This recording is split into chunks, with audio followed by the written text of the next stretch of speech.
The Word of God is alive and powerful, sharper than any two-edged sword, piercing even to the dividing asunder of the soul and spirit, and of the joints and the marrow, and is a critic of thoughts and intents of the heart. All Scripture is God-breathed and is profitable for doctrine, for reproof, for correction, for instruction in righteousness, that the man of God might be mature, thoroughly equipped unto all good works. Study to show thyself approved unto God, a workman that needeth not to be ashamed, rightly dividing the word of truth. Mark 16:15, and he said to them, Go into all the world and preach the gospel to every creature. 2 Timothy 2:1-2. You therefore, my son, be strong in the grace that is in Christ Jesus, and the things that you have heard from me among many witnesses, commit these to faithful men who will be able to teach others also. Luke 24:46-48. Then he said to them, Thus it is written, and thus it was necessary for the Christ to suffer and to rise from the dead the third day, and that repentance and remission of sins should be preached in his name to all nations, beginning at Jerusalem. And you are witnesses of these things. 1 Peter 3:1. Likewise, you wives, be submissive to your own husbands, that even if some do not obey the word, they, without a word, may be won by the conduct of their wives. Psalm 2:8. Ask of me, and I will give you the nations for your inheritance, and the ends of the earth for your possession. Following our customary procedure, the next few moments are devoted to silent prayer, so we may be properly and academically prepared to concentrate on the teaching of the Word of God. Therefore, let us pray.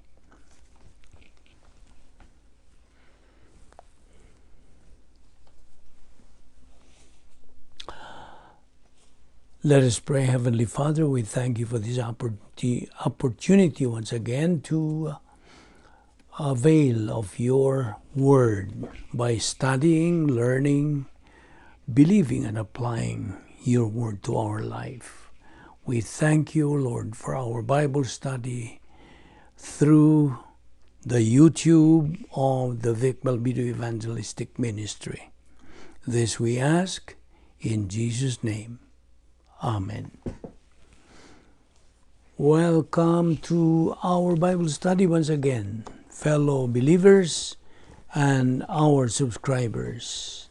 We are still concentrating on the subject entitled Colossians chapter 3. Okay, where we stopped yesterday, this is where we're going to continue in our lesson today. First of all, remember the spiritual skills, which is the opposite of the arrogant skills. Spiritual skills, we have the spiritual self-esteem, spiritual autonomy, and spiritual maturity, versus the arrogant skills, self-justification, self-deception, and self-absorption. You remember the original Greek word of to teach? It's didasko. What about that which is taught? It is didaskalia. And what about teacher, the one who teaches? Didaskalos. So, poemen kai didaskalos, pastor, teacher. That's where we find in Ephesians 4:11. Now, another Greek word, akuo, meaning to hear and understand what you are hearing. So, I repeat, didasko means to teach. Manthano, another Greek word, is to inquire information. Now open your Bible now to Colossians 3, 8, and 10. It says there, put on. Put on, what is to be put on? Your new self, new man. Now the put on there in Greek word is apekduomai. Apekduomai. So put on your new self, your new man. Okay? At the moment of salvation, we are supposed to put on our new self, not the old one. You put off the old. What are the old? Lying, blasphemy, uncleanness, inordinate affection, evil concupiscence, covetousness, which is idolatry and fornication. So, we are mandated to mortify therefore your members which are upon the earth. That's in Colossians 4:5. In another note, Christianity is not a religion.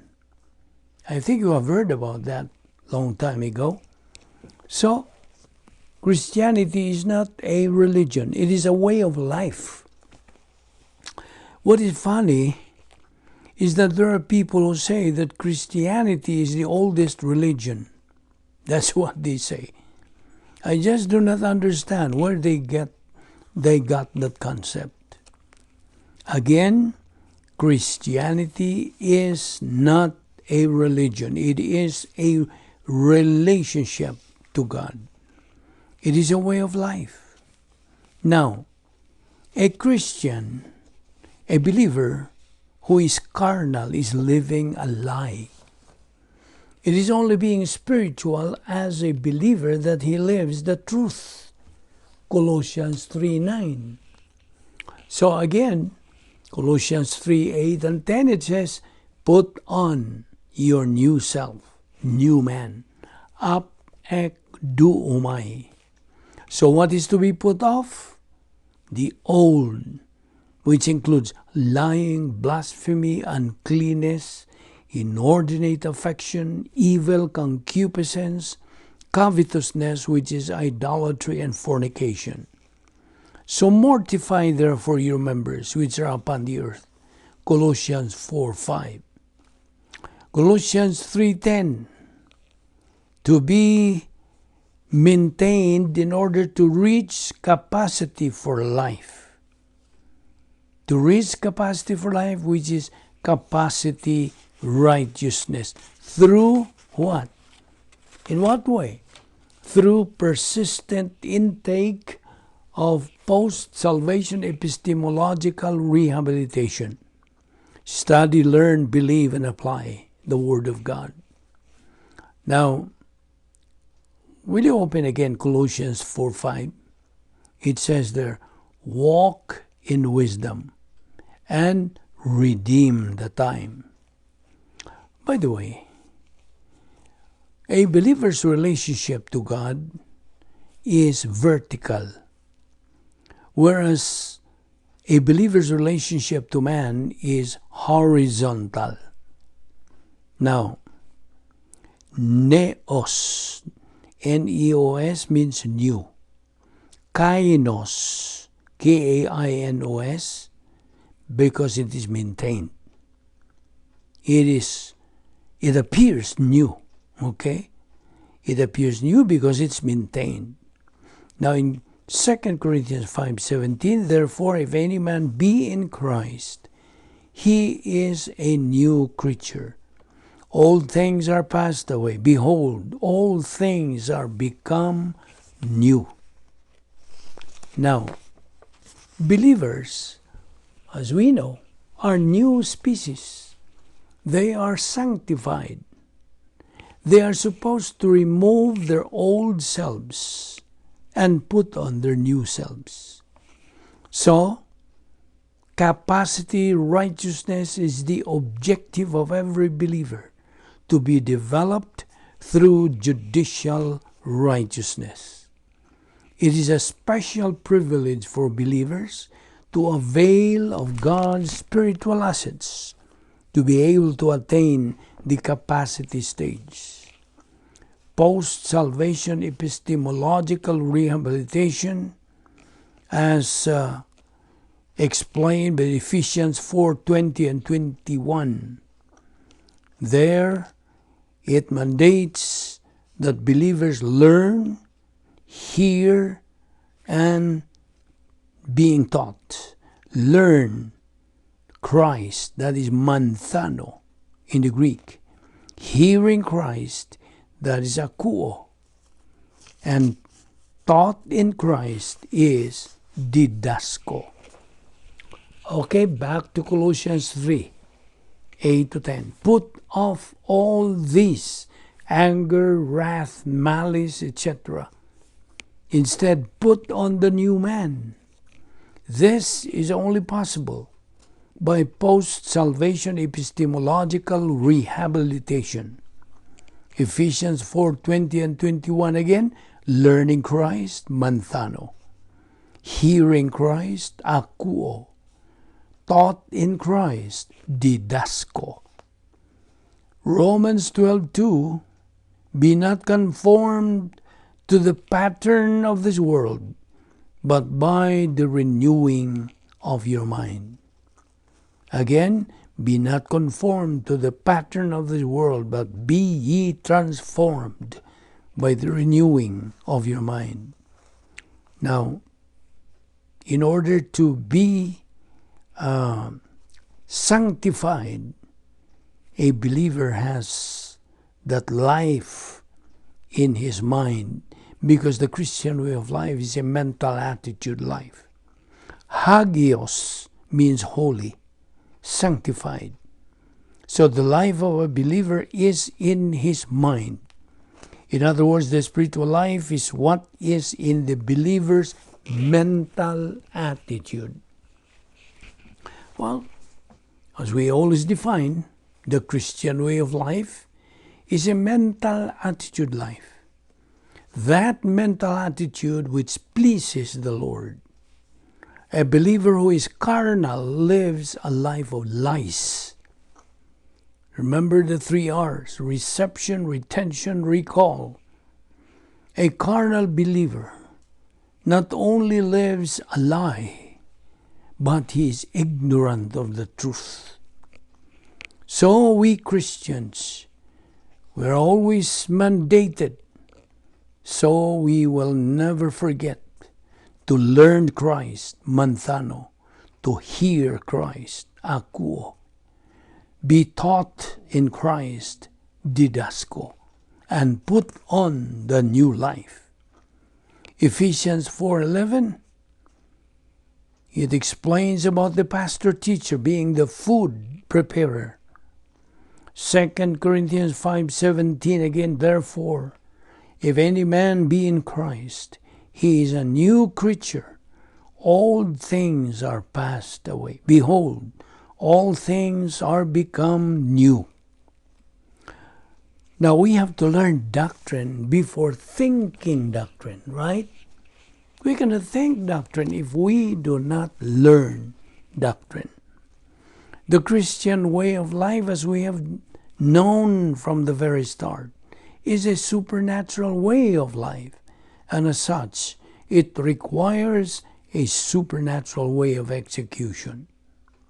Now, part of this kind of life is the capacity for life, the capacity to live a life pleasing to God. How? By executing the Christian way of life. Meaning, we are residing in the power sphere of the operational divine sphere, fulfilling the protocol plan of God. Today, majority of the people, including believers without doctrine, do not have this capacity for life. Do you know why? Do you know why? Because of so many bad influences that they have. The internet, the YouTube, the social media, Instagram, Facebook, etc. Now, in this media, the emphasis there is you yourself and people. Now, of course, what we are using right now is the YouTube. So, not all that is in YouTube and in the Facebook and in the internet and social media in general do not have bad influences. You know what I mean? So, this media, the emphasis there is you yourself and people in general. It is me, mine, I, myself. And if this is so, then you for sure will never be able to have capacity for life. That's why they have selfie. Self. You see, most causes of personal problems is our making bad and wrong decisions, right? And the only way to avoid making bad and wrong decisions is to what? To learn the truth, Bible doctrine, and eventually be able to reach the stage of capacity for life. Again, 2 Corinthians 5:17 says a believer is a new creature. As a new creature, he has new mental attitude, new viewpoints, now they are divine, new way of life, in short, a new life. That's being a born-again person. His faith is developed through Romans 10:17. What does it say? Faith cometh by hearing, and hearing by the word of God. Now, being born again is a grace process. We don't deserve it. We don't work for it, and we do not earn it. When a person becomes a believer, he immediately steps into a full-scale battle, spiritual warfare. Remember the three major enemies of every believer? The world, the devil, and the flesh. The world, all its systems. The devil, Satan, and the flesh, the old sin nature. That is why a believer needs to study, learn, believe, and apply God's Word consistently, persistently, regularly, meaning on a daily basis. Why? Because this full-scale battle is waged not only on a daily basis, but on a moment-by-moment basis. That's why. Romans 12:2, be not conformed to the pattern of this world, but by the renewing of your mind. Now, as the believer persists in his spiritual momentum, he will eventually learn God's will. Now, what are God's will? Viewpoint will, operational will, and geographical will. Now, the viewpoint will answers the question, what does God want me to think? And the operational will answers the question, what does God want me to do? And the geographical will answers the question, where does God want me to be? Now, that believer's mental attitude is spiritually developed. He knows how to be in the right place at the right time with the right attitude. Remember that? Operation PTA? P, right place. T, right time. And A, right attitude. Now, that believer that we're talking about becomes objective. He looks at the message, no longer subjective. He does not look at the messenger. That believer gradually becomes humble, He stands on the doctrinal principle of the way up is the way down, and becomes strong in his stand on the principle of God promotes the humble but demotes the proud. But as a believer, God mandates you to trust in Him. Proverbs 3, 5, and 6. Trust in the Lord with all your heart, and lean not on your own understanding. In all thy ways acknowledge Him, and He shall direct thy paths. Now remember the 7 declared wills of God. Remember? Or you forgot them? That's why we have to repeat and repeat. This is part of the inculcation method of our study of the Word of God. So Operation BSCGTSP, what does that mean? The 7 declared wills of God. Number 1, it is God's declared will that all members of the human race be born again. Second, it is God's declared will that all believers be sanctified. Remember the 3 sanctification? Positional, experiential, and ultimate. Number 3, it is God's declared will that believers be controlled by the Holy Spirit. How? By rebounding, meaning using the principle of 1 John 1:9, if we confess our sins, God is faithful and just to forgive us our sins and to cleanse us from all unrighteousness. Number 4, it is God's declared will that believers give thanks in everything. Number 5, it is God's declared will that believers trust in the Lord. Now, you remember Proverbs 3, 5, and 6. And the number 6, it is God's declared will that believers suffer. Well, suffering is part of the plan of God. Now, there are 2 kinds of suffering that believers encounter: suffering for blessing and suffering for discipline. Now, this is not part of our discussion today.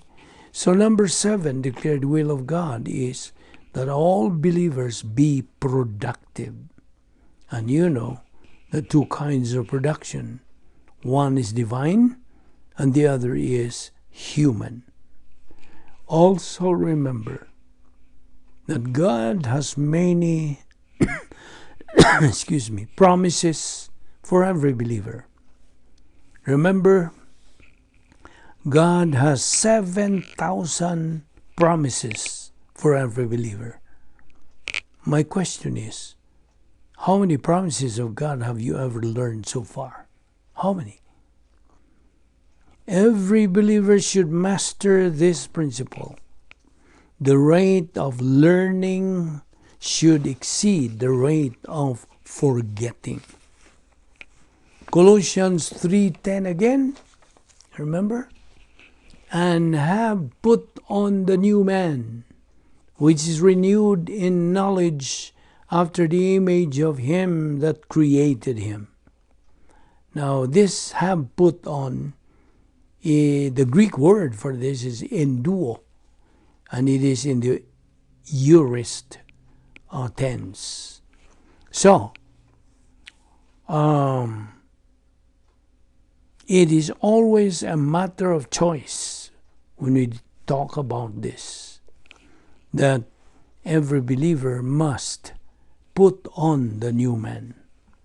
But it's always a matter of choice. You may put it on or not. Question: how does one be saved? The answer: a matter of choice. How does a believer become spiritual and then become spiritually mature? A matter of choice. The issue here is volition. Now, in another note, what do we mean by amen? That's a Hebrew word, right? Amen means I believe. I truly believe, meaning you believe in what you hear in the teaching of the Word of God, right?